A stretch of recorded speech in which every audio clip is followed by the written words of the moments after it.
Okay, so share ko sa inyo to guys, no, kung paano natin guys tanggalin guys yung glow guys na pulido guys, no, na walang may one guys sa frame niya guys.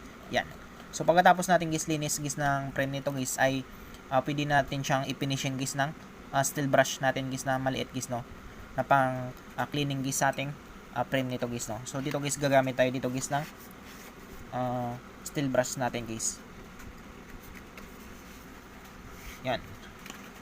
So ito guys ay malambot lang naman ito guys, no, hindi naman siya nakaka-damage guys. Yan. So kung sa tingin niyo guys ay madami pang naipon dito guys ng mga ng mga glow guys, pwede niyo siyang gamitin ito guys, no, yung steel brush natin na ito guys, na mechanic na ito guys, no. So pulido na ito guys, no, walang matitirang glow guys sa frame guys ng phone device niyo guys. Yan. Yan, so tanggal siya guys, no.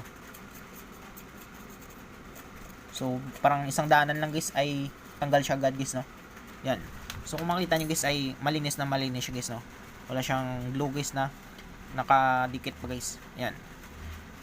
So I hope guys na makakatulong sa inyo itong video tutorial natin. Sa mga bago pa lang sa ating channel guys, no, huwag natin kalimutan guys i-click guys yung subscribe at yung notification bell button para ma-update ko kayo guys sa susunod natin guys na video tutorial. Thank you guys and God bless sa lahat.